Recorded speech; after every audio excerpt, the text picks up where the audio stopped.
Terminal Kalideres tak pernah benar-benar tidur. Siang hari ia dipenuhi suara klakson, teriakan calo, dan langkah ribuan penumpang yang silih berganti. Tapi malam hari, malam adalah milik mereka, para bayangan yang mengintai di antara lampu-lampu temaram dan lorong sempit. Disitulah Roy, macan terminal, memerintah seperti raja tanpa mahkota. Semua orang tahu, Kalideres bukan milik pemerintah, bukan pula milik rakyat, melainkan milik Roy dan tangan-tangannya yang kejam. Roy bukan sekadar preman biasa, ia adalah legenda jalanan. Tubuhnya kekar seperti karung semen, lengannya penuh tato yang tak selesai digambar, dan tatapannya seperti belati yang menusuk siapapun yang menatap terlalu lama. Ia tak butuh alasan untuk memukul, hanya perlu sedikit keberanian dari korbannya untuk sekadar menolak membayar uang keamanan. Sopir, kernet, pedagang, bahkan pengamen pun tak luput dari pungli. Setiap pagi, uang mengalir ke genggamannya seperti sungai kecil yang tak pernah kering. Warga sudah terbiasa hidup dalam ketakutan. Polisi datang sesekali, tapi pergi dengan tangan kosong, atau dengan kantong berat berisi diam. Hukum hanyalah bayangan yang samar di bawah kekuasaan Roy. Tak ada yang berani bicara, apalagi melawan. Seorang sopir angkot yang pernah mencoba kabur tanpa membayar, ditemukan babak belur di selokan 2 hari kemudian. Setelah itu, semua patuh.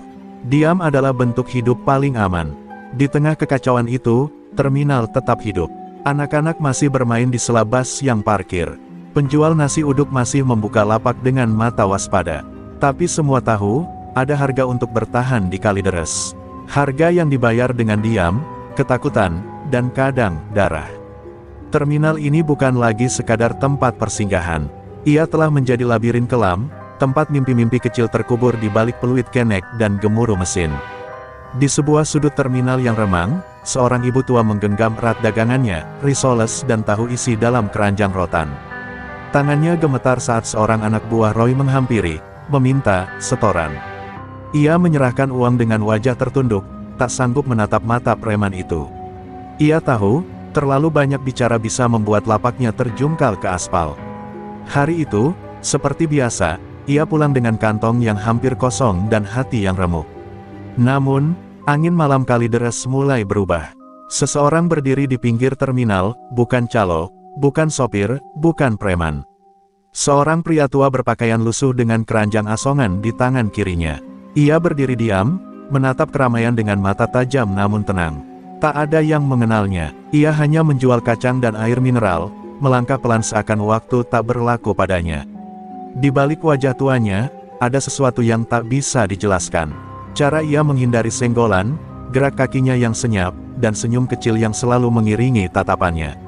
Ia tampak biasa, tapi tidak. Beberapa orang memperhatikannya dengan rasa penasaran, tapi tak ada yang cukup berani bertanya. Ia hanya datang dan pergi seperti angin malam, tak terlihat, tapi terasa. Terminal Kalideres, yang selama ini dikuasai oleh ketakutan, belum tahu bahwa bayangan baru telah tiba. Bukan untuk merebut kekuasaan, tapi untuk menanamkan kembali sesuatu yang telah lama hilang, keberanian. Tak ada yang tahu dari mana datangnya pria itu. Ia muncul tiba-tiba di subuh yang dingin, saat kabut tipis masih menggantung di antara bayangan bus yang parkir. Ia berjalan perlahan, mengenakan jaket tua penuh tambalan, celana lusuh, dan topi yang menutupi sebagian wajah keriputnya. Di tangan kirinya, sebuah keranjang asongan berisi kacang rebus, air mineral, dan permen murah. Ia menyapa setiap orang dengan senyum, namun tak satu pun yang mengenal namanya. Di Kalideres, wajah baru bukan hal aneh, tapi pria tua ini terlalu tenang. Untuk tempat sebrutal ini, setiap hari, pria itu akan menempati sudut yang sama, tak jauh dari warung kopi langganan para sopir. Ia tak pernah menawarkan dagangannya dengan suara keras seperti asongan lainnya. Hanya berdiri, sesekali berjalan, dan kembali duduk. Namun anehnya, dagangannya selalu habis. Beberapa sopir merasa iba, beberapa lagi sekadar ingin tahu siapa sebenarnya orang ini.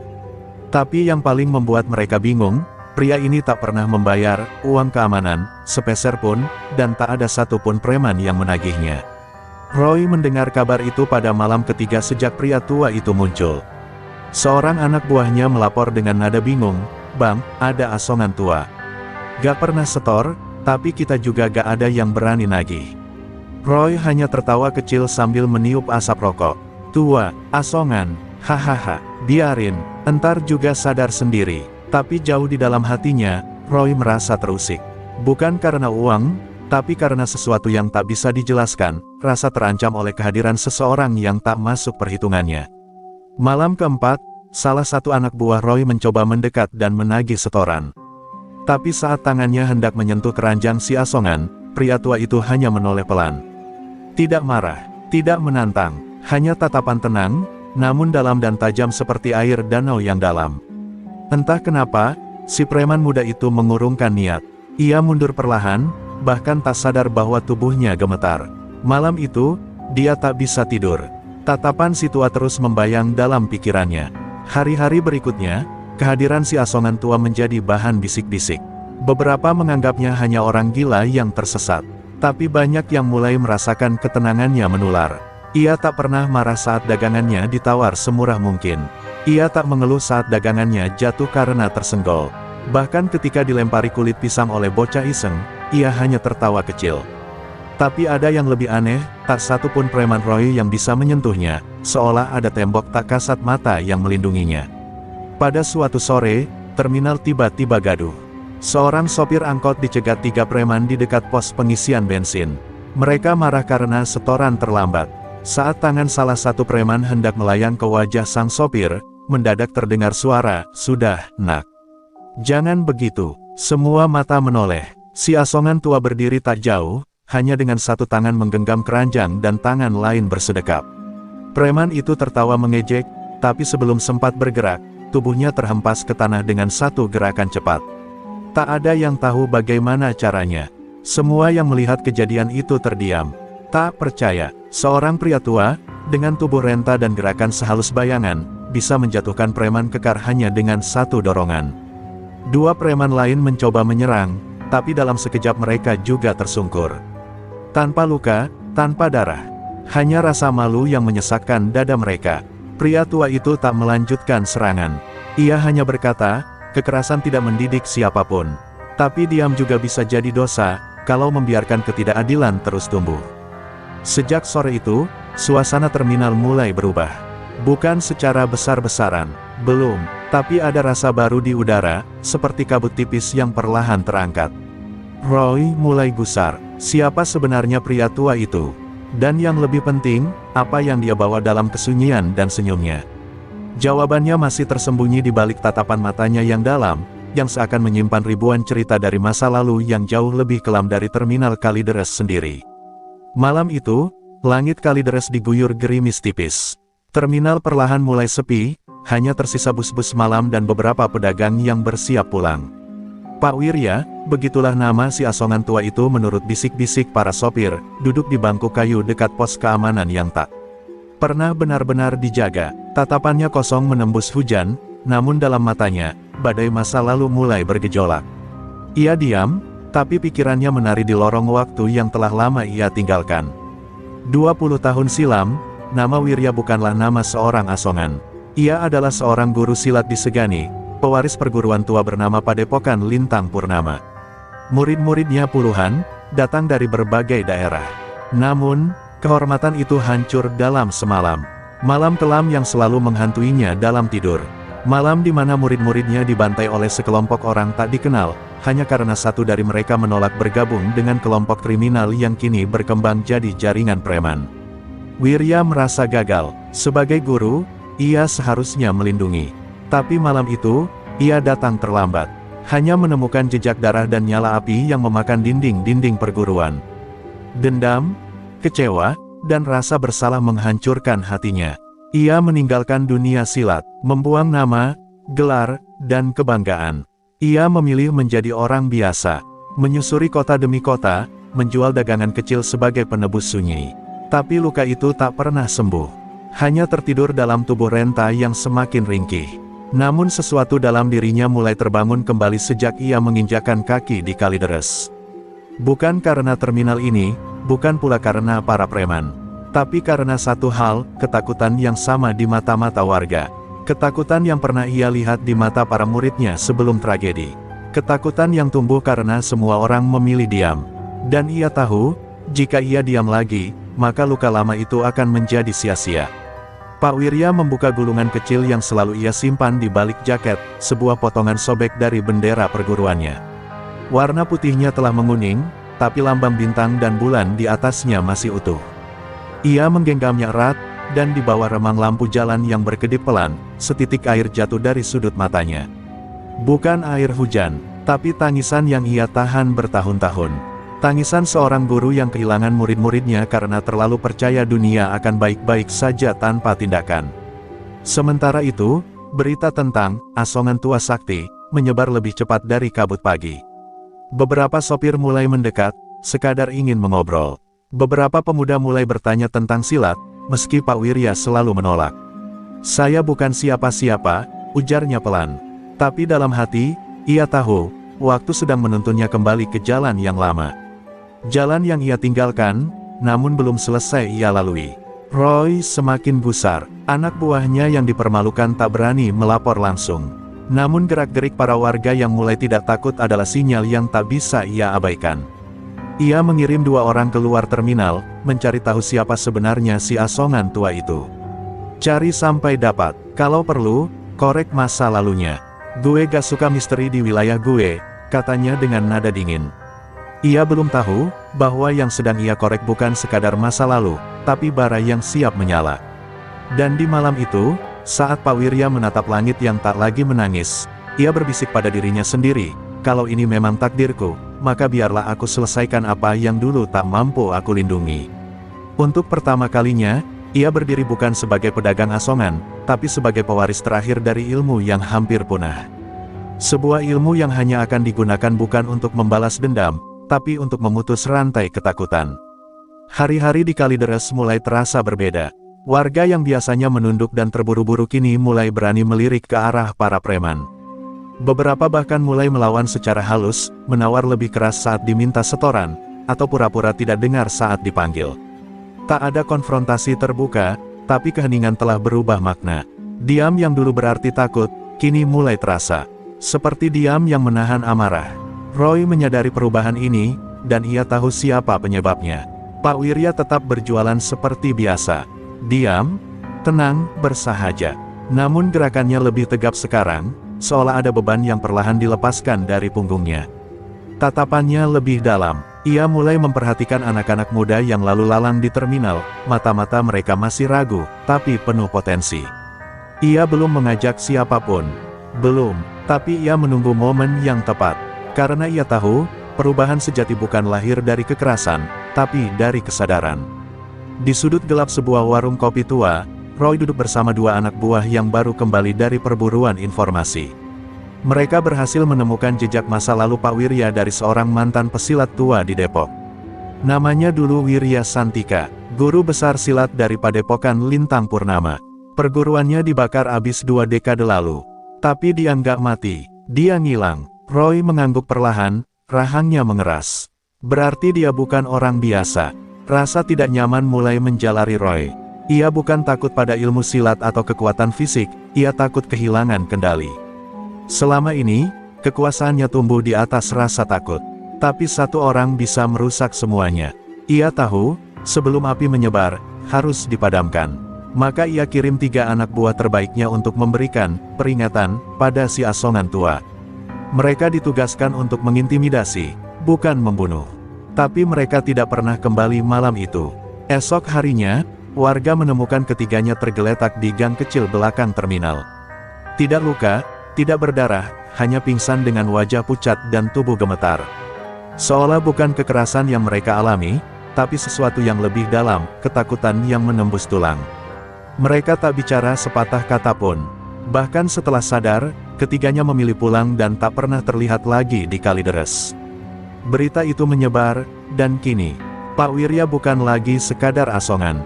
Ia menjadi simbol diam-diam dari harapan yang terpendam. Beberapa pemuda mendatangi Pak Wirya malam itu. Wajah mereka gugup, tangan gemetar. Mereka bukan jagoan, hanya orang biasa yang lelah hidup dalam ketakutan. Mereka ingin belajar, bukan untuk melawan dengan kekerasan, tapi agar bisa berdiri tanpa rasa takut. Pak Wirya menatap mereka satu persatu, lalu mengangguk pelan. Ia tahu ini adalah titik balik. Bukan untuk membalas masa lalu, tapi untuk menanamkan keberanian di tanah yang selama ini hanya ditanami ketakutan. Latihan pertama dilakukan diam-diam di lorong bekas gudang bas yang tak terpakai. Pak Wirya mengajarkan dasar, napas, keseimbangan, dan keberanian untuk tidak lari. Tidak ada tendangan tinggi atau pukulan cepat. Hanya gerakan kecil, tapi penuh makna. Para pemuda itu mulai berubah. Mereka berjalan lebih tegak, berbicara lebih tenang, dan menatap mata preman dengan lebih berani. Perubahan itu kecil, tapi nyata. Dan di malam yang sama, dari lantai 2 pos terminal, Roy memandangi mereka dengan mata menyipit. Ia merasakan sesuatu yang belum pernah ia rasakan sejak pertama kali menguasai Kalideres, kehilangan kendali. Ia merokok tanpa henti, dan dalam hatinya, api amarah mulai menyala. Tapi yang tidak ia sadari, api itu bukan hanya ada dalam dirinya. Api yang sama kini menyala di hati mereka yang dulu memilih diam. Dan api itu, jauh lebih berbahaya. Terminal Kalideres kini memiliki 2 wajah. Di siang hari, ia masih tampak seperti biasa, hiruk-pikuk kendaraan, teriakan calo, dan asap knalpot yang mengambang. Tapi saat malam turun dan lampu-lampu mulai redup, di balik lorong-lorong terminal, semangat baru mulai tumbuh. Bukan dalam bentuk senjata atau kekuatan otot, tapi dalam ketenangan dan keberanian yang dibentuk oleh gerakan-gerakan sederhana. Gerakan yang diajarkan oleh seorang tua yang pernah menutup lembaran hidupnya, dan kini membukanya kembali. Pak Wirya mengajarkan murid-murid barunya bukan hanya ilmu bela diri, tapi filosofi hidup. Kalian boleh tangan kosong, tapi jangan biarkan jiwa kalian kosong, katanya pelan suatu malam, di sela latihan. Silat bukan untuk menang, tapi untuk bertahan. Bukan untuk memukul, tapi untuk mencegah dipukul tanpa alasan. Kata-katanya sederhana, tapi menggema di dada anak-anak muda yang selama ini hanya tahu bahwa diam adalah cara selamat. Namun perubahan ini tak luput dari pengawasan Roy. Ia mulai merasa Kalideres bukan lagi miliknya sepenuhnya. Ia tahu, kekuatannya tak hanya diuji oleh kekuatan fisik Pak Wirya, tapi oleh kepercayaan yang mulai tumbuh di hati rakyat kecil.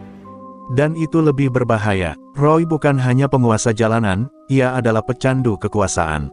Dan pecandu, jika dirampas barangnya, akan menggila. Maka ia mulai menyiapkan sesuatu yang lebih besar, serangan terbuka. Suatu malam, latihan di lorong belakang terganggu oleh lemparan batu dan botol kaca. 3 orang bertopeng menyerbu dengan kayu dan rantai, membuat panik para pemuda yang baru belajar menyeimbangkan langkah.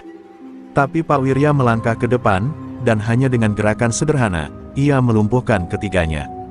Bukan dengan kekerasan, tapi dengan presisi dan ketenangan yang membuat para pemuda tercengang.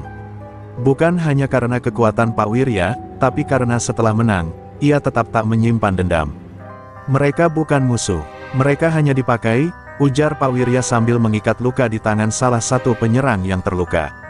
Murid-muridnya terdiam, tak ada amarah, hanya kekaguman yang semakin dalam. Malam itu, sesuatu berubah. Para pemuda bukan hanya belajar silat, mereka belajar jiwa, belajar bahwa kekuatan sejati bukan ada di tangan, tapi di hati yang mampu menahan saat balas dendam adalah pilihan termudah. Sementara itu, Roy semakin gelisah. Ia mengumpulkan seluruh pasukannya, preman dari luar terminal pun ia datangkan. Kalideres harus kembali menjadi miliknya, pikirnya. Ia berdiri di depan markasnya, memandangi foto lama dirinya saat muda, saat pertama kali menaklukkan terminal ini dengan darah dan ancaman. Kalau mereka lupa siapa raja di sini, kita ingatkan mereka, katanya dengan suara berat dan dingin. Namun yang tak disadari Roy, ia sedang melawan sesuatu yang tak bisa ditaklukkan dengan kekerasan, tekad orang-orang yang selama ini tertindas. Dan di balik setiap gerakan lambat murid-murid Wirya, tersimpan amarah yang tidak meledak namun membara. Sebuah amarah yang tidak membabi buta, tapi terarah. Dan itu, jauh lebih mematikan. Pak Wirya tahu, benturan besar akan segera datang. Ia berdiri di depan para muridnya, malam sebelum hari yang ia rasa akan menjadi titik balik.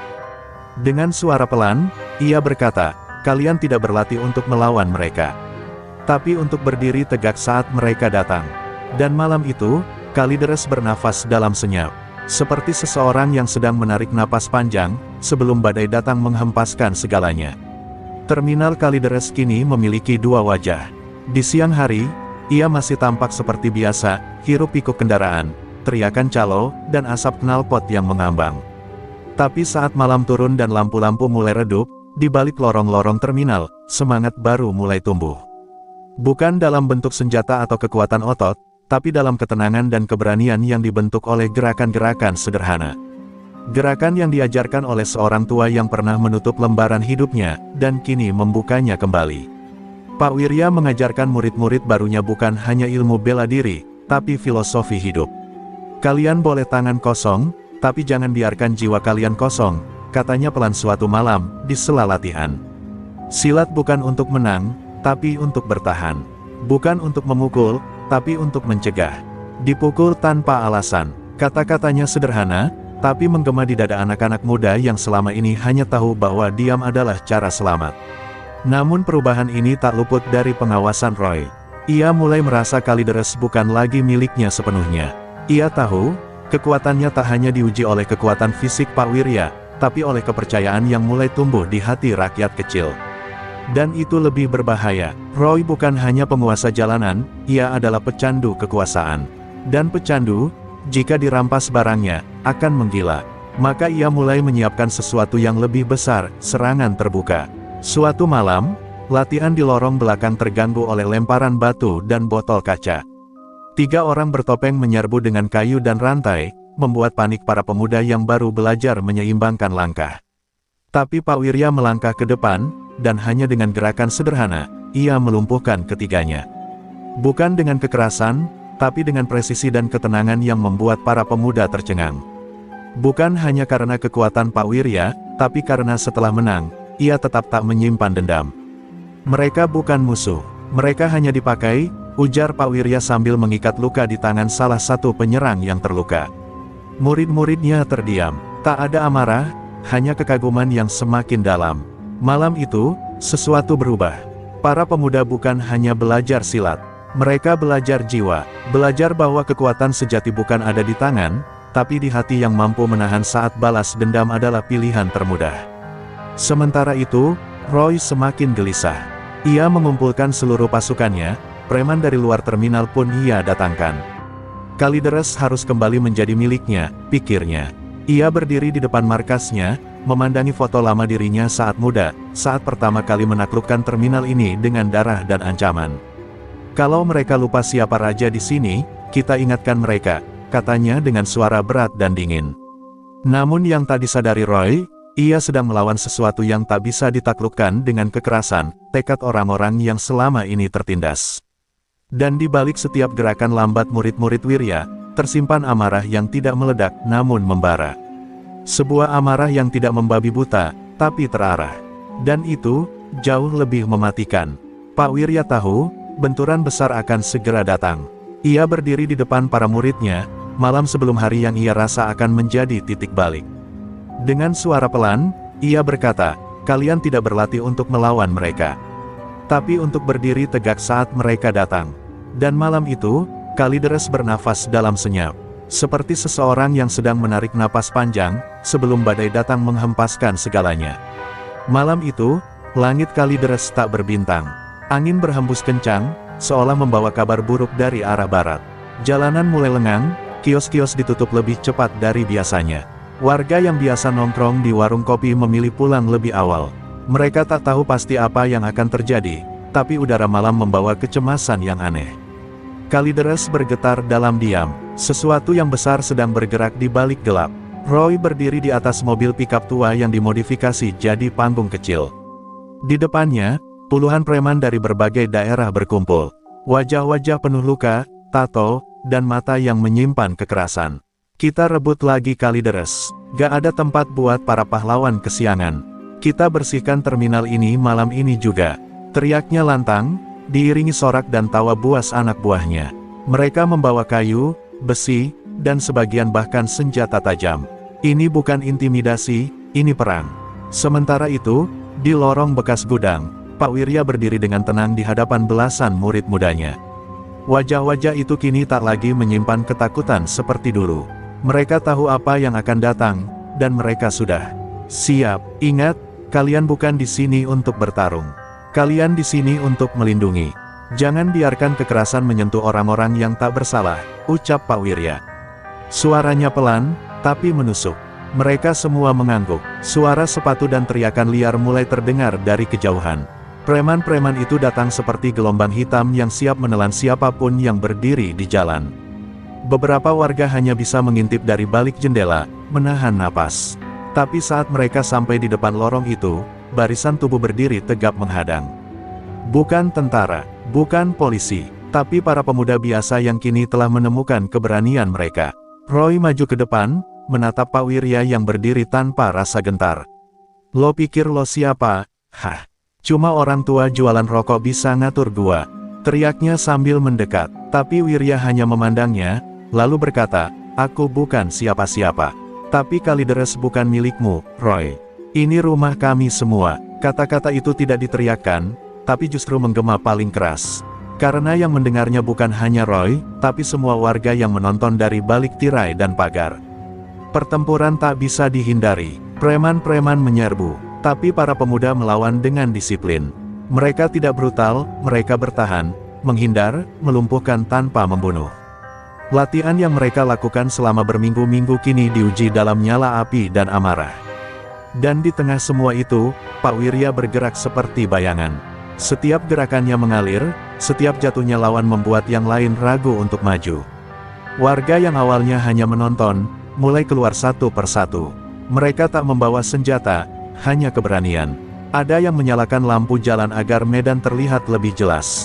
Ada yang menyiramkan air ke jalan agar licin bagi penyerbu. Ada yang mulai bersorak, meneriakkan nama para pemuda yang bertahan. Kalideres, malam itu, bukan hanya sebuah terminal, ia menjadi panggung kebangkitan sebuah komunitas. Dan saat Roy akhirnya berdiri sendiri di tengah jalan, anak buahnya tumbang satu persatu, ia menatap Pak Wirya dengan mata merah menyala. "Gua bakal balik, tua bangka, dan kali ini gua bawa lebih dari ini," desisnya sebelum melarikan diri ke kegelapan. Tapi Pak Wirya tidak mengejarnya. Ia tahu, malam ini bukan soal kemenangan. Malam ini adalah api pertama yang menyala dari bara yang lama terpendam. Dan dari sini, perjuangan yang sebenarnya baru saja dimulai. Kalideres tak lagi sama setelah malam itu. Warga mulai berjalan lebih tegak, berbicara lebih lantang, dan tersenyum lebih lebar. Terminal terasa lebih hidup, bukan karena hiruk-pikuknya, tapi karena napas baru yang mengalir di setiap sudut. Orang-orang menyebut malam perlawanan itu sebagai malam berdiri, karena untuk pertama kalinya dalam bertahun-tahun, mereka berdiri bukan karena terpaksa, tapi karena percaya. Namun di balik harapan itu, sebuah awan hitam mulai menggantung dari arah timur Jakarta. Roy tak benar-benar lari, ia mundur untuk mencari bala bantuan. Di markas lamanya di pinggiran Cakung, ia duduk di depan seorang pria berwajah datar, berkacamata hitam, dengan tato naga di lehernya. Namanya Darto, bekas petarung jalanan yang kini menguasai jaringan preman dari Cilincing sampai Jatinegara. Ia bukan hanya keras, tapi licik dan terorganisir. "Kalau Kalideres bikin gerakan rakyat, kita kirim pelajaran, yang bisa mereka kenang seumur hidup," ucapnya dingin, sembari menyulut rokok kretek. Pak Wirya bisa merasakan gelombang baru yang akan datang. Dari gestur para informan kecilnya, sopir, pedagang, hingga anak-anak jalanan, ia tahu Roy sedang mempersiapkan sesuatu yang lebih besar. Ia mulai memperketat latihan, tapi bukan hanya soal fisik. Ia mengajarkan murid-muridnya cara membaca situasi, menjaga warga, bahkan cara mundur dengan elegan bila dibutuhkan. Pertempuran berikutnya bukan hanya soal tubuh, tapi soal hati. Dan hati yang takut, mudah dikalahkan. Di tengah latihan suatu sore, seorang pria parubaya datang menghampiri.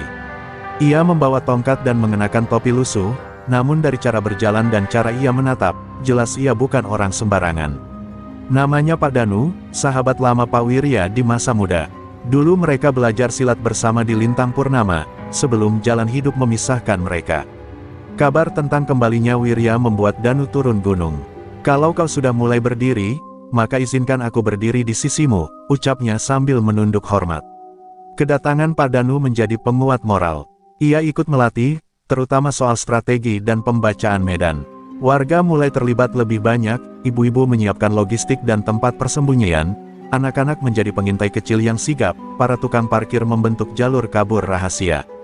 Kalideres bukan lagi kumpulan orang yang ketakutan. Ia menjadi komunitas, sebuah desa kecil di tengah kota yang sedang belajar bertahan dari gempuran yang lebih besar. Sementara itu, Roy dan Darto mulai menyusun serangan. Mereka tidak lagi hanya mengandalkan kekerasan. Mereka menyusupkan provokator, menyebar fitnah bahwa Pak Wirya adalah pemberontak yang akan merebut lahan warga, bahwa para pemuda dilatih untuk memberontak, bukan melindungi. Beberapa warga mulai ragu. Keraguan itulah yang mereka harapkan. Karena dalam keraguan, benih ketakutan bisa tumbuh kembali. Suatu malam, markas latihan diserbu secara diam-diam. Mereka tak datang dengan senjata, tapi dengan bensin dan api.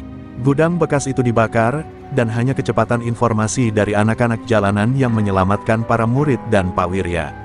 Warga berkumpul, menatap api yang menjilat langit. Tak ada yang berkata-kata, tapi semua mata menatap Pak Wirya.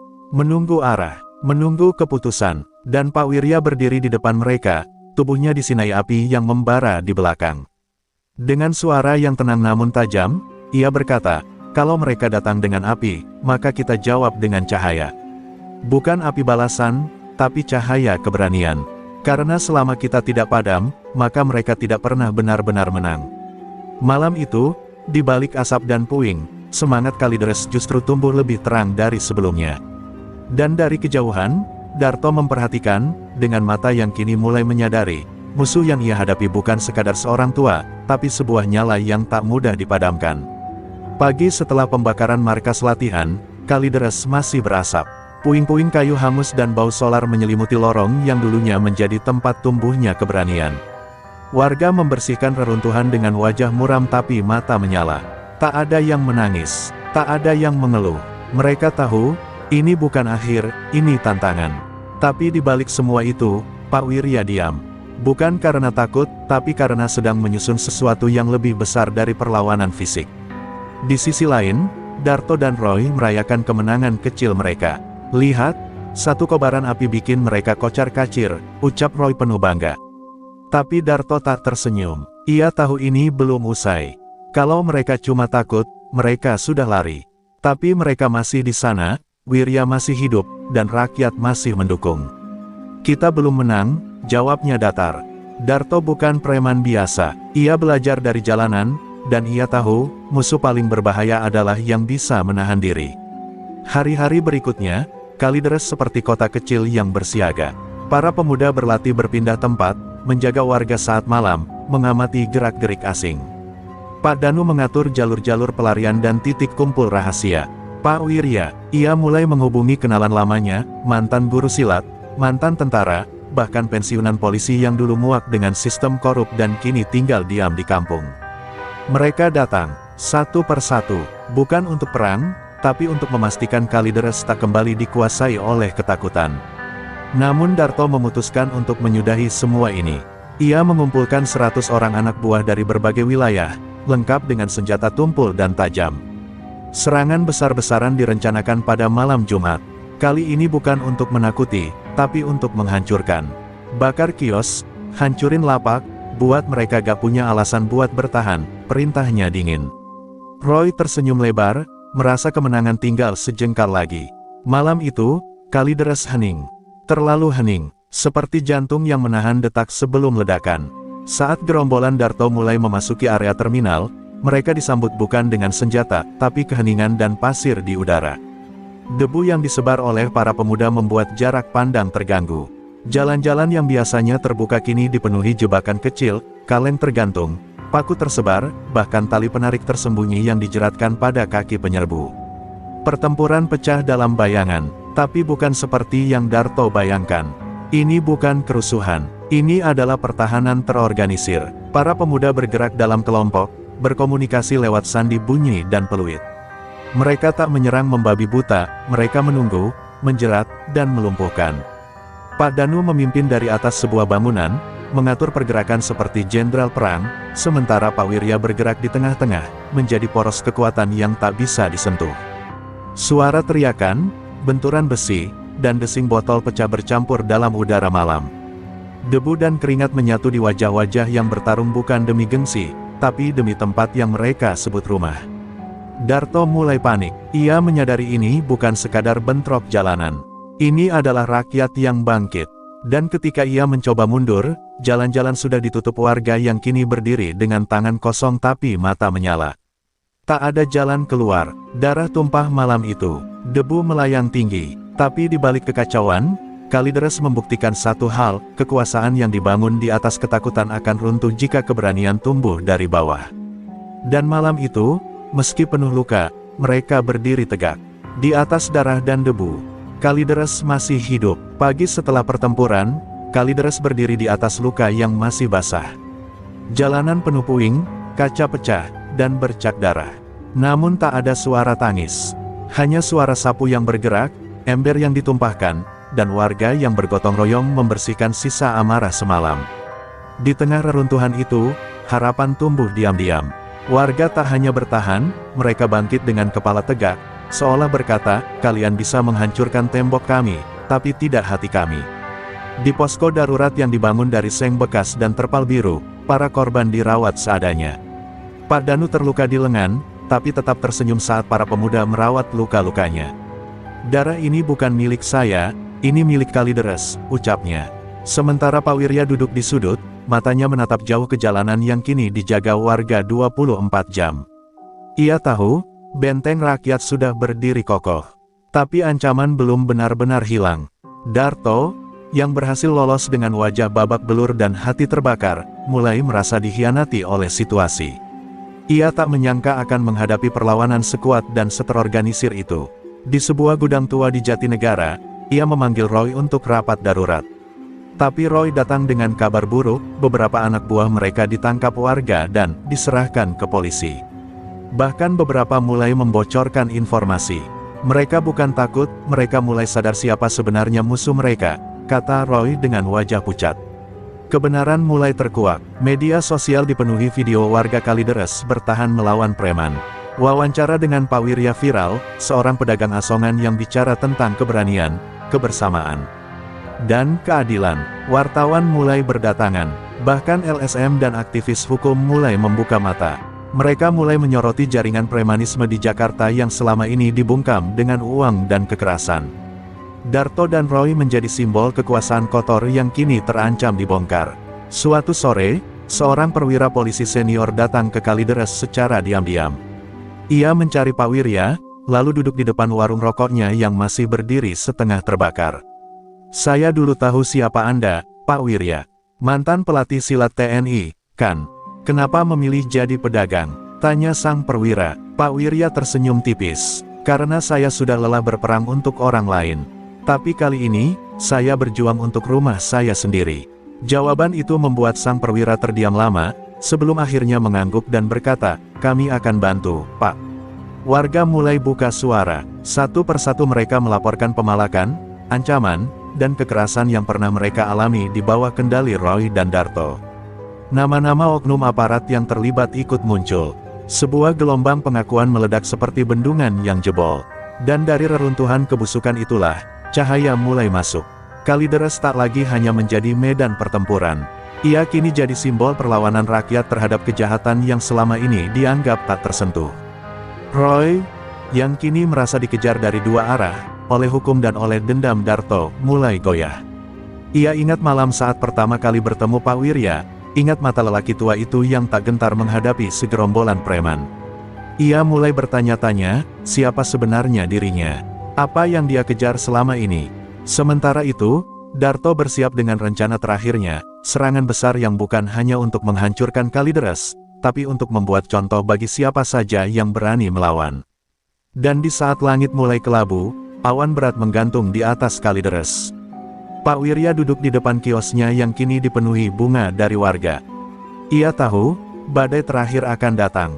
Tapi ia tak takut, karena kebenaran telah terbuka, dan sekali kebenaran menyala, ia tak bisa dipadamkan, bahkan oleh darah sekalipun. Langit Kalideres menggantung kelabu di pagi hari itu, seolah tahu akan ada pertempuran terakhir yang menentukan. Warga telah bersiap, jalan-jalan sempit dijaga dengan mata tajam dan tangan terlatih. Di setiap sudut, semangat terpatri dalam bisik-bisik doa dan tarikan napas yang tertahan. Tak ada teriakan, tak ada panik.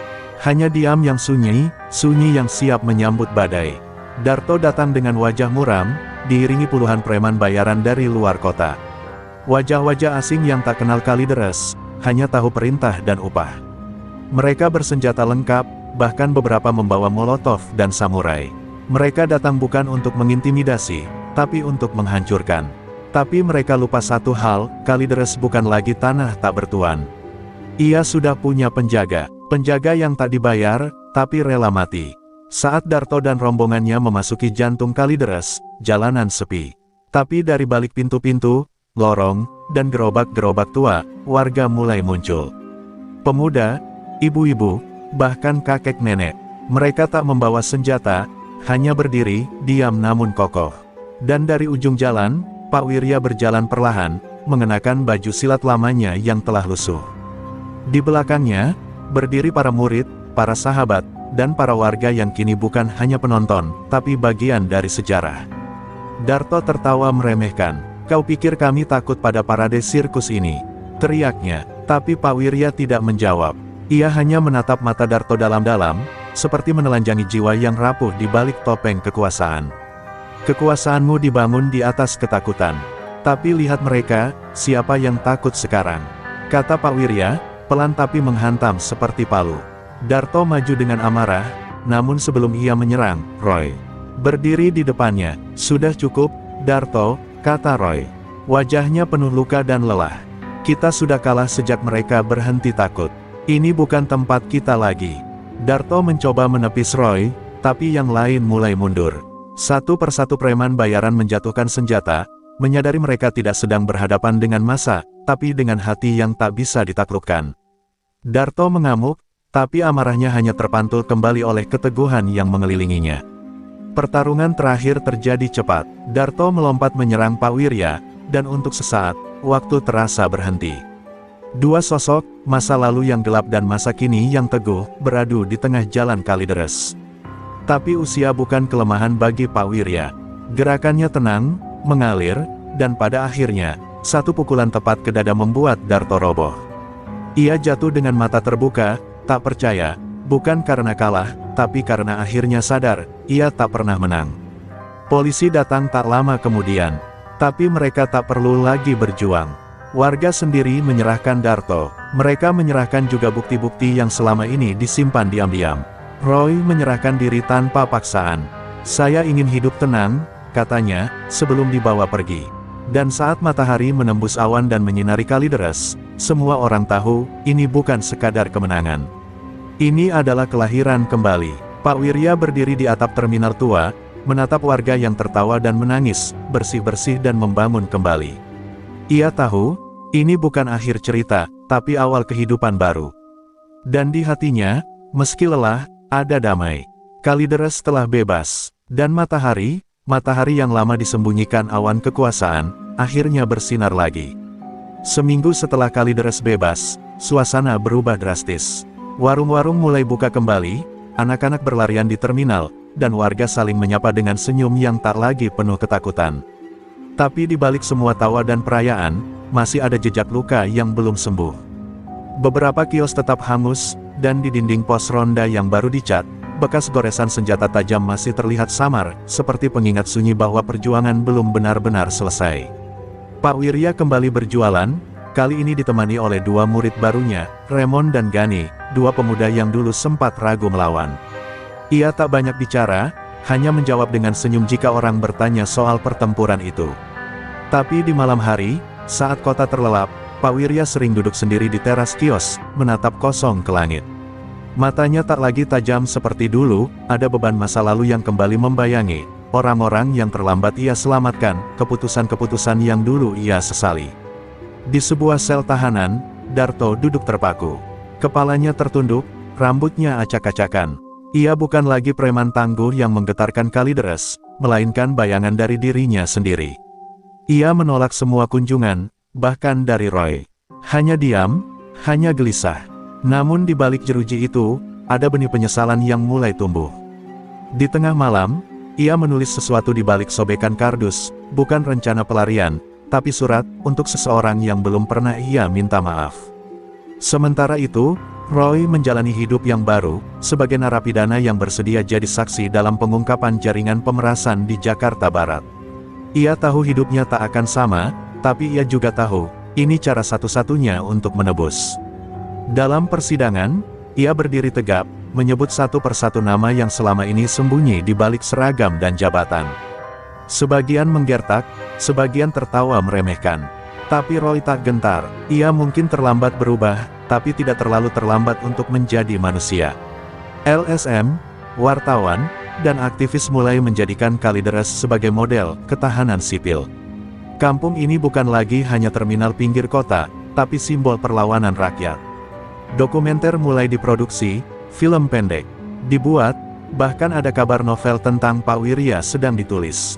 Tapi Pak Wirya hanya geleng kepala tiap kali mendengarnya. "Jangan buat kami jadi cerita, bantu kami jadi gerakan," ucapnya pada seorang jurnalis muda yang datang mewawancarai. Satu pagi yang cerah, sekelompok pemuda datang ke Kalideres dari kampung lain. Mereka duduk di warung Pak Wirya, meminta diajari silat. "Kami gak mau jadi jagoan, Pak. Kami cuma mau bisa jaga kampung kami," kata salah satu dari mereka. Pak Wirya menatap mereka lama, lalu berdiri perlahan. "Kalau kalian siap belajar, bukan cuma silat, tapi keberanian, tanggung jawab, dan kasih, mari mulai sekarang." Dan di halaman kecil itu, semangat baru mulai ditanam. Warga Kalideres masih berjaga di malam hari. Bukan karena takut, tapi karena sadar, kejahatan bisa tumbuh kapan saja jika dibiarkan. Tapi kini mereka tak sendiri. Mereka punya keberanian, persatuan, dan mereka punya Pak Wirya. Sosok yang mungkin terlihat biasa, mantan pelatih silat, pedagang asongan, tapi bagi Kalideres, dia lebih dari itu. Ia adalah awal dari perubahan. Dan saat matahari sore menyinari jalanan yang dulu gelap, terlihat jelas satu hal, perjuangan belum berakhir. Tapi kini, Kalideres tak lagi takut. Karena mereka tahu, bahkan di tempat paling suram, cahaya bisa tumbuh dari jejak yang tertinggal. Hujan pertama bulan itu turun lebat, membasahi Kalideres yang masih dalam proses bangkit. Air menghapus jejak darah di trotoar, tapi tak bisa menghapus kenangan yang masih basah di benak warga. Warung kopi yang dulu hangus kini berdiri lagi, lebih sederhana namun selalu ramai. Di sudut warung itulah, Pak Wirya duduk memandangi langit, dengan tangan kiri memegang buku kecil berisi catatan harian yang ditulisnya sejak awal kekacauan. Ia belum pernah membacanya keras-keras, sampai malam itu. Di hadapan beberapa pemuda dan warga yang berkumpul, Pak Wirya membuka buku itu.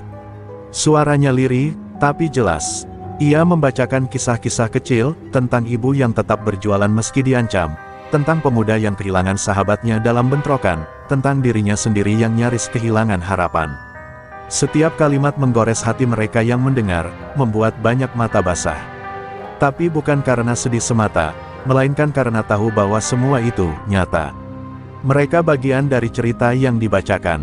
Sementara itu, di dalam tahanan, surat yang ditulis Darto akhirnya dikirim. Bukan ke Roy, bukan ke keluarganya, melainkan ke Pak Wirya. Surat itu singkat, hanya satu halaman. Ia meminta maaf, bukan dengan kata-kata mewah, tapi dengan kejujuran yang telanjang. "Saya pikir saya kuat karena ditakuti. Tapi nyatanya, saya paling lemah, karena saya sendiri yang paling takut. Terima kasih telah mengalahkan saya, bukan dengan pukulan, tapi dengan keberanianmu." Surat itu dibaca Pak Wirya dengan tenang, lalu ia simpan dalam kantong dalam bajunya, seperti menyimpan luka yang tak ingin ia buang begitu saja. Di luar Kalideres, kisah perlawanan ini menyebar cepat. Beberapa kampung mulai berani bersuara. Laporan kekerasan mulai bermunculan, warga-warga lain menuntut keadilan. Kalideres tak hanya menjadi simbol, tapi menjadi pemantik. Beberapa mengundang Pak Wirya untuk bicara, tapi ia menolak halus. "Saya bukan pemimpin, saya hanya penjaga rumah saya sendiri," ucapnya. Tapi kata-katanya justru menyebar lebih kuat dari orasi panjang manapun. Raymond dan Gani kini menjadi instruktur silat bagi anak-anak kecil. Setiap sore halaman terminal dipenuhi tawa dan langkah-langkah kaki mungil meniru jurus dasar. Tak semua anak ingin jadi pendekar, tapi semua ingin bisa berdiri tegak. Di balik senyum mereka, ada rasa aman yang tumbuh, perlahan tapi pasti. Dan bagi Pak Wirya, itu adalah tanda bahwa warisan tak harus berupa bangunan megah atau gelar tinggi, kadang cukup keberanian yang menular. Pada malam ulang tahun Kalideres, warga mengadakan tasyakuran kecil. Tidak ada panggung mewah, hanya karpet tikar panjang dan makanan hasil gotong royong. Di tengah acara, seorang ibu membacakan puisi untuk Pak Wirya. Puisi itu sederhana, tapi saat ia mengucapkan bait terakhir, engkau bukan pahlawan karena melawan, tapi karena bertahan." Semua terdiam. Pak Wirya menunduk, menahan air mata. Ia tak ingin disebut pahlawan, tapi malam itu, ia tahu, cintanya telah tertanam. Beberapa hari kemudian, Pak Wirya menghilang dari kios. Tak ada kabar, tak ada pesan. Di atas bangku kayu warung, hanya tersisa satu benda, buku catatan harian yang dibacanya malam itu. Di halaman terakhir tertulis tangan, "Kini saatnya kalian jaga rumah ini. Warisan ini bukan milik saya, tapi milik kalian semua." Warga mencarinya berhari-hari, tapi tak pernah benar-benar menemukannya. Beberapa bilang ia kembali ke kampung lamanya, beberapa percaya ia masih di Kalideres, hanya memilih diam dalam bayang. Dan Kalideres pun melanjutkan hidupnya. Tak sempurna, tapi penuh harapan. Karena di atas debu kekacauan yang dulu membungkus mereka, kini tumbuh warisan tak kasat mata, keberanian, persatuan, dan satu nama yang terus berbisik di hati setiap warga, Pak Wirya. 3 bulan sejak kepergian misterius Pak Wirya, suasana Kalideres tetap hidup, namun selalu dibayangi rasa rindu. Meski warga mulai terbiasa menjaga keamanan tanpa kehadiran langsungnya, ada ruang kosong yang tak tergantikan. Setiap sore, tatapan warga selalu menyapu bangku kayu di warung tempat biasa ia duduk, berharap suatu hari sosok tua bersahaja itu muncul membawa cerita baru. Tapi yang datang justru selembar surat, dikirim dari pelosok desa di ujung Purwokerto. Surat itu ditulis tangan, dengan goresan yang sudah renta tapi masih tegas. Di dalamnya, Pak Wirya bercerita sedikit tentang kehidupannya sekarang, tinggal di rumah panggung kecil, jauh dari keramaian, menanam padi dan mengajar silat untuk anak-anak desa. Namun yang paling menyentuh adalah bagian yang tak banyak diketahui siapapun sebelumnya, masa lalunya sebagai pelatih silat tempur di markas pasukan khusus. Ia menuliskan bagaimana ia dulu membentuk prajurit-prajurit mematikan, tapi akhirnya meninggalkan semuanya saat satu kesalahan fatal merenggut nyawa murid terbaiknya. "Aku bisa saja terus hidup dalam hormat dan pangkat," tulisnya, "tapi bagaimana mungkin aku mengajarkan keberanian jika hatiku lumpuh karena penyesalan." Kalimat itu membuat seluruh warga terdiam. Tak ada yang menyangka, lelaki yang mereka kenal sebagai pedagang asongan itu pernah hidup dalam bayang-bayang kemiliteran dan luka batin yang begitu dalam. Bagi mereka, Pak Wirya tak hanya menjadi tokoh perubahan, ia adalah manusia yang sepenuhnya jujur pada penderitaannya. Raymond membaca surat itu keras-keras di tengah warga. Di akhir surat, ada permintaan sederhana dari Pak Wirya, "Jangan mencari dia. Kalideres sudah tidak butuh aku lagi.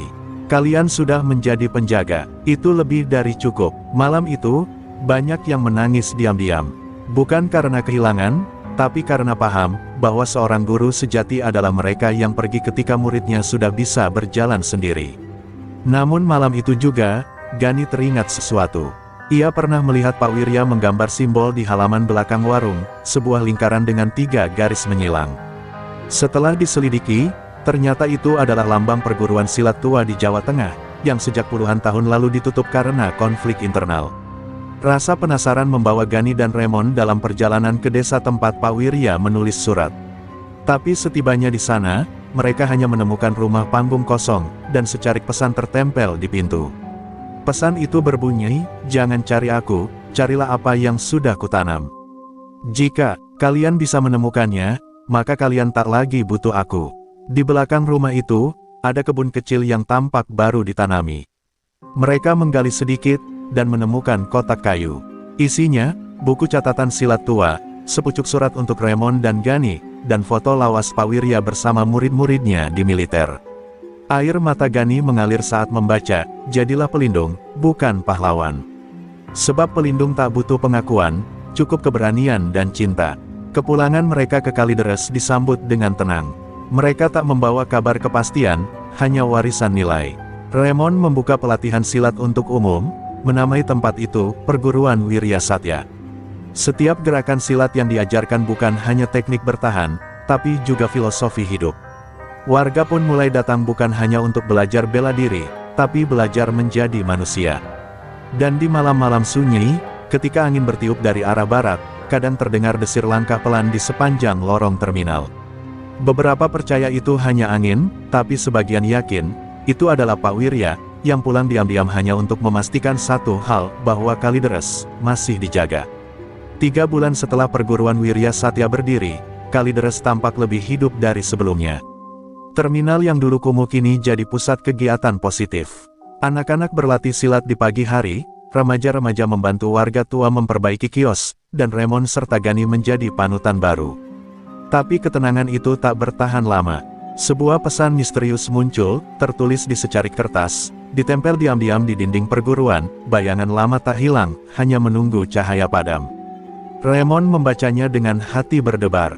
Ia tahu, Kalideres bukan lagi tempat yang bisa dianggap remeh.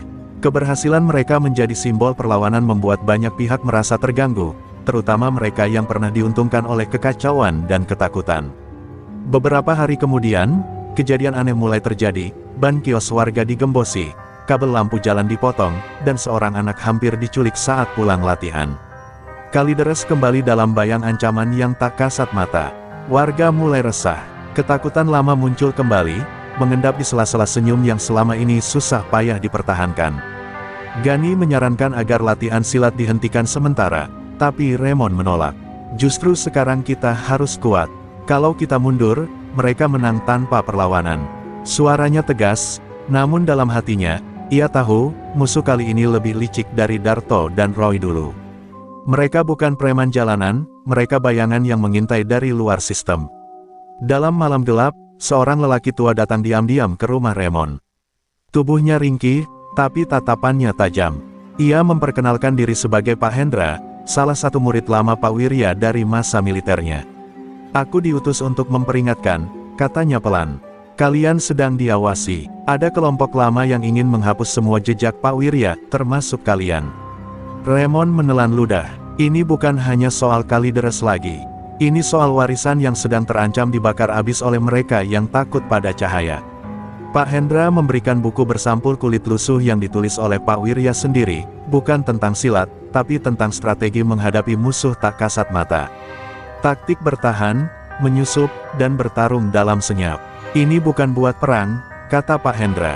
"Ini buat bertahan, kalau kalian memilih jalan itu." Raymond dan Gani saling pandang. Mereka tak pernah benar-benar ingin berperang. Tapi jika keselamatan warga dipertaruhkan, mereka tahu, mereka harus berdiri. Hari berikutnya, latihan berubah bentuk. Jurus-jurus dasar tetap diajarkan, tapi ditambah pelatihan mental, pengawasan lingkungan, dan komunikasi diam-diam antar warga. Setiap orang diberi peran, bahkan anak-anak belajar mengenali wajah asing dan memberi tanda jika ada gerak-gerik mencurigakan. Kalideres menjadi benteng hidup, bukan dari tembok, tapi dari kesadaran dan persatuan. Tapi malam itu, sebuah ledakan kecil terjadi di halaman belakang perguruan.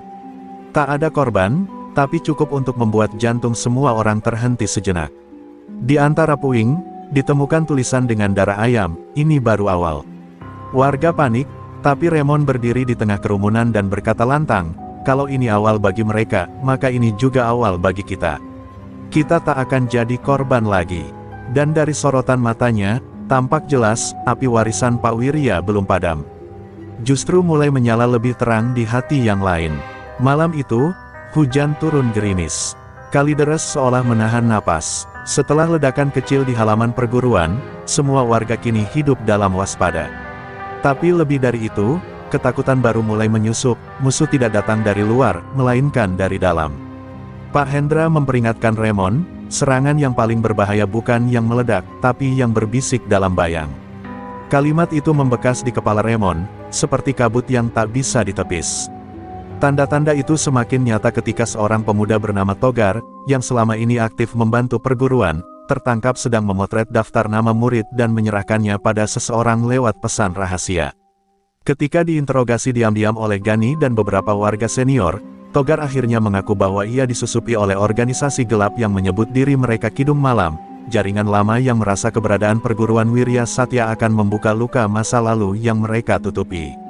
Togar tidak bekerja sendirian. Ia menyebutkan ada 2 nama lain, tapi sebelum bisa memberikan informasi lebih lanjut, ia ditemukan tak sadarkan diri di rumahnya, bibirnya membiru.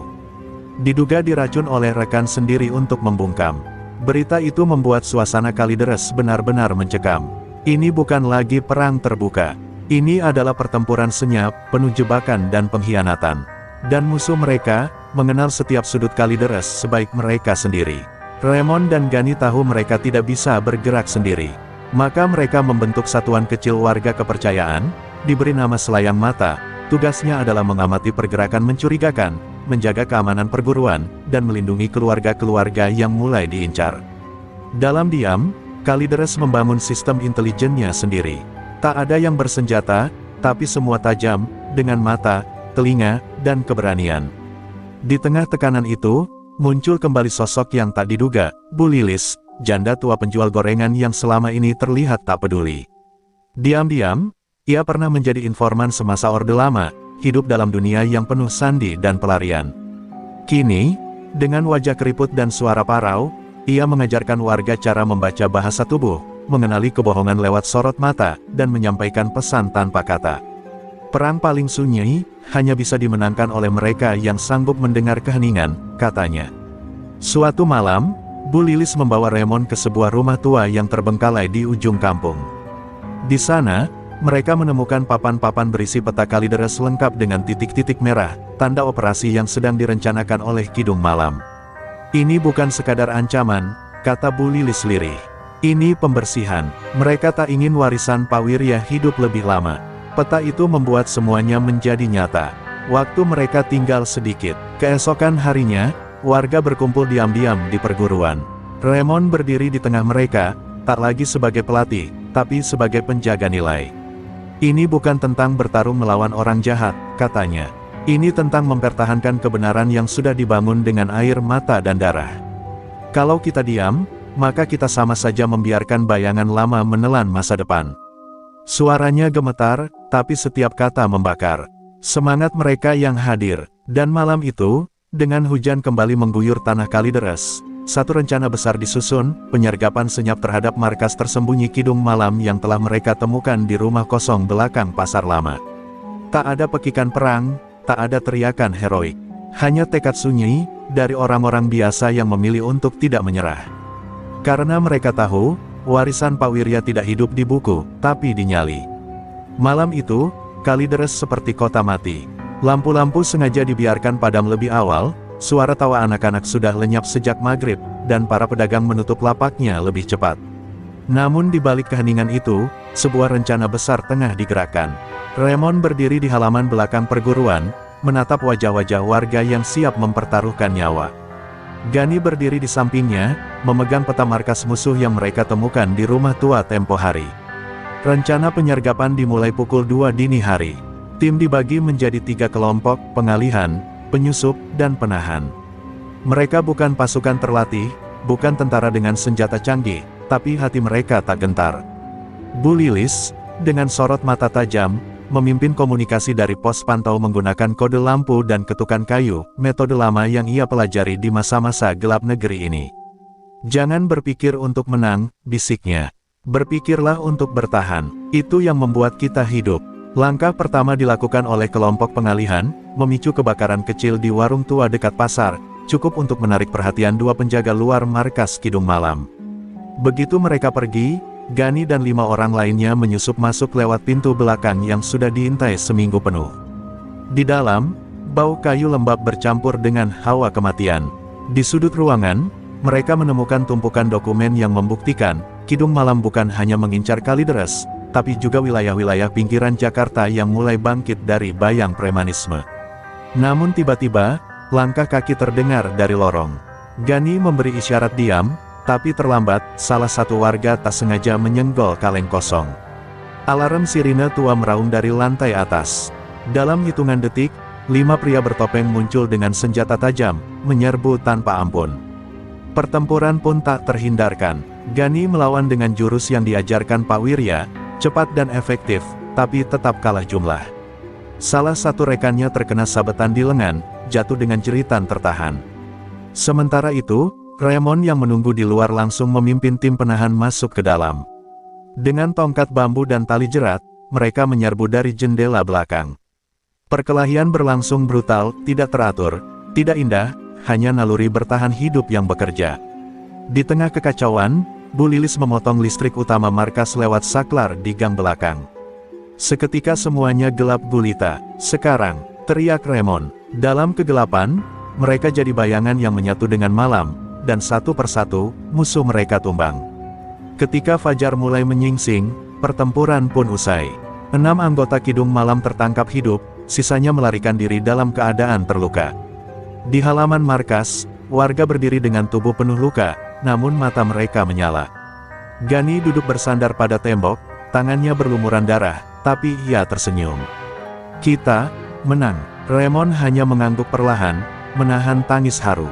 Bukan menang, kita bertahan. Polisi yang datang belakangan setelah mendapat informasi dari pihak netral menemukan bukti kejahatan terorganisir yang mengaitkan Kidung Malam dengan jaringan gelap di luar kota. Media mulai meliput kejadian itu, menyebutnya sebagai perlawanan Kalideres. Namun bagi Raymond, Gani, dan warga lainnya, mereka tak ingin jadi pahlawan. Mereka hanya ingin hidup tenang. Tapi kini mereka tahu, ketenangan itu hanya bisa diperoleh jika ada yang berani berdiri menjaga. Kemenangan Kalideres tersebar cepat, seperti api di ladang kering. Media lokal dan nasional mulai menyorot perlawanan Kalideres sebagai simbol kebangkitan rakyat sipil terhadap kekuasaan gelap. Tapi di balik sorotan kamera, luka-luka belum sembuh. Gani masih terbaring dengan perban di dada, Raymond kehilangan sebagian pendengarannya karena benturan keras, dan beberapa warga mengalami trauma mendalam. Di sudut perguruan, anak-anak berlatih lagi, tapi kali ini dengan mata yang lebih waspada, penuh bayang. Beberapa tokoh penting dari luar kota datang menawarkan bantuan. Ada yang membawa donasi, ada pula yang menawarkan perlindungan. Namun Raymond tak mudah percaya. Ia tahu, ketika kemenangan menjadi berita, orang-orang dengan kepentingan akan ikut menumpang. Ia menolak halus banyak tawaran, termasuk dari seorang politisi yang hendak menjadikan perguruan mereka sebagai alat kampanye.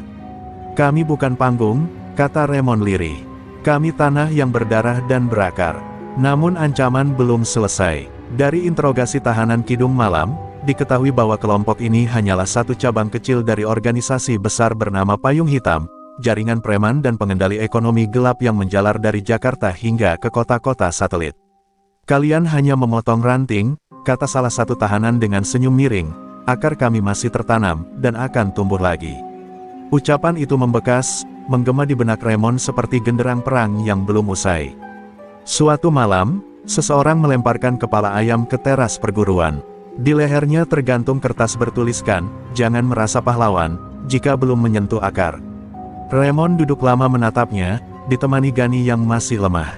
Kita sudah menyeret musuh ke permukaan, gumam Raymond, sekarang kita harus memutuskan, berhenti di sini, atau menggali lebih dalam. Gani menggenggam tangan sahabatnya. Kalau kau turun ke dasar kegelapan itu, aku ikut. Biarpun terlatih, tapi pilihan itu tak mudah. Warga Kalideres sudah mulai lelah. Mereka hanya ingin hidup normal. Beberapa meminta agar perguruan dikurangi kegiatannya, yang lain takut serangan susulan akan datang. Di tengah dilema itu, Raymond memutuskan untuk berkonsultasi lagi dengan Pak Hendra, satu-satunya orang yang mengenal pola gerak musuh dari masa lalu.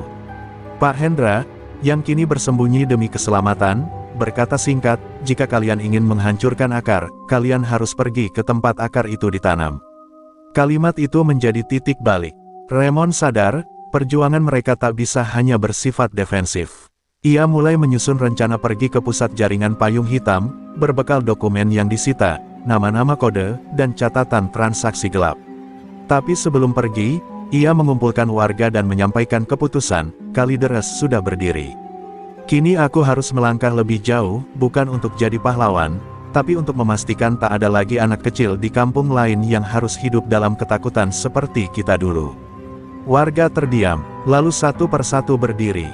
Gani meski masih lemah, bersikeras ikut. Bahkan Bu Lilis, dengan mata penuh nyala tua, menawarkan jaringan lamanya untuk membantu. Kau pikir kami hanya akan menunggu? Katanya, kami semua adalah akar dari tanah ini, dan akar tak akan diam jika tanahnya diinjak. Malam itu, dengan langit mendung di atas Kalideres, sebuah perjalanan baru dimulai, bukan hanya untuk mempertahankan kampung halaman,